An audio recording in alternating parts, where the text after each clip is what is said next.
The American Revolution, a pivotal moment in history that reshaped the world as we know it. It's a story of defiance, a tale of ordinary people standing up against tyranny and oppression. It's a testament to the human spirit's yearning for liberty, a powerful reminder that freedom is a right worth fighting for. 13 colonies clinging to the edge of a vast continent dared to challenge the mightiest empire on earth.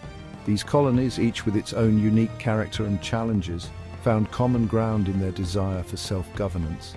They fought for an idea, a radical notion that all men are created equal and endowed with certain unalienable rights, including life, liberty, and the pursuit of happiness. This idea was revolutionary, not just in the context of their time, but for all time. This revolution sent shockwaves across the globe, inspiring countless others to rise against oppression. The echoes of the American Revolution could be heard in the streets of Paris, in the fields of Latin America, and in the hearts of those yearning for freedom everywhere. The colonies, a patchwork of diverse peoples and ambitions, were united by a common grievance. They were farmers, merchants, artisans, and scholars, each bringing their own strengths to the cause of independence. They chafed under the yoke of British rule, the imposition of taxes without representation. The quartering of troops in their homes and the constant interference in their affairs were intolerable. The Crown saw the colonies as a source of revenue, a captive market, and a strategic asset in the game of empires. To the British, the colonies were merely pawns in a larger geopolitical struggle. The colonists, however, saw themselves as a people apart, deserving of self-determination. They believed in their right to govern themselves, to make their own laws, and to live free from tyranny.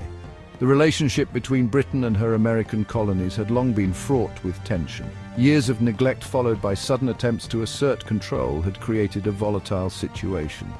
The colonists had grown accustomed to a degree of autonomy. They had built their own institutions, developed their own economies, and fostered a sense of community and identity that was distinctly American. They had their own assemblies, their own laws, and their own sense of identity. This burgeoning American identity was at odds with the British view of the colonies as mere extensions of the empire. But as the 18th century wore on, the British government sought to tighten its grip on the colonies. New laws and taxes were imposed, and British troops were sent to enforce these measures. This, in turn, fueled resentment and resistance. The more the British tried to control the colonies, the more determined the colonists became to break free. The American Revolution was not merely a colonial rebellion, it was a profound ideological struggle, a battle for the very soul of a nation. It was about more than just taxes and laws. It was about the fundamental principles of freedom and equality. It was a clash of ideologies, a battle for the very soul of a nation. The writings of the time, from pamphlets to speeches, reflect the deep philosophical underpinnings of the revolution. It was a fight for the right to self-government, for the right to chart one's own destiny. The raising of the American flag symbolized a new beginning, a new nation born from the ideals of liberty and justice. And it was a fight that would change the course of history. The signing of the Treaty of Paris in 1783 marked the end of the war, but the beginning of a new era. The American Revolution set a precedent for future generations, proving that the fight for freedom is always worth the struggle. The seeds of rebellion were sown in the fertile ground of colonial discontent. The American colonies, once a place of opportunity and new beginnings, were becoming a hotbed of frustration and anger. The colonists, who had grown accustomed to a certain degree of autonomy, found themselves increasingly at odds with the British Crown. The British, reeling from the costs of their recent victory in the French and Indian War, looked to their American colonies to replenish their coffers. The war had been expensive, and the British government was deep in debt. They saw the colonies as a source of revenue, a way to ease their financial burdens. They imposed a series of taxes and duties that struck at the heart of colonial autonomy. These taxes were not just financial burdens, they were seen as direct assaults on the rights and freedoms that the colonists had come to cherish. The Sugar Act, the Currency Act, and the Quartering Act were just the beginning. The Stamp Act of 1765, requiring colonists to pay a tax on all printed materials, was met with outrage. This was the first direct tax imposed by Britain on the colonies, and it affected everyone. Newspapers, legal documents, and even playing cards were subject to the tax, making it impossible to ignore. No taxation without representation became the rallying cry of the resistance. The colonists argued that they should not be taxed by a government in which they had no representation. This principle was deeply rooted in their belief in self-governance and individual rights. The colonists argued that they could not be taxed by a parliament in which they had no voice.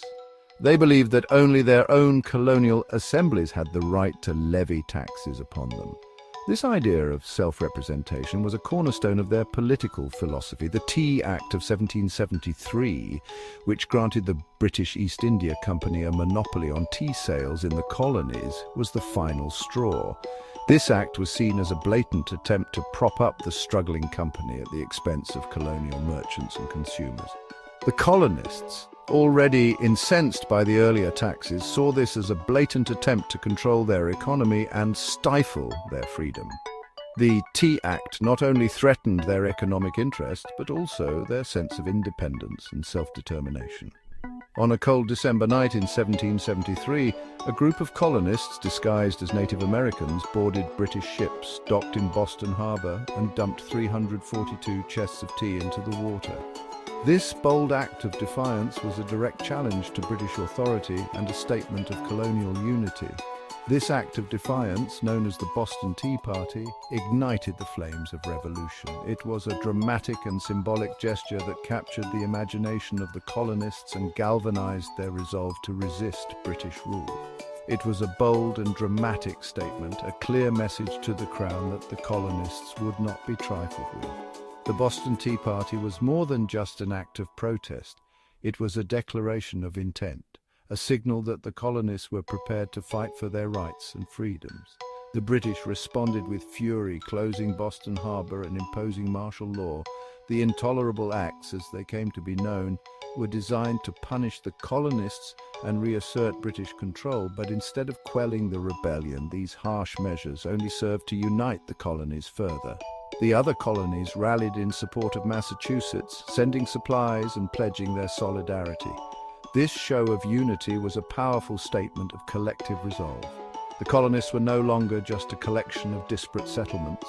They were becoming a unified force, ready to stand together against British oppression.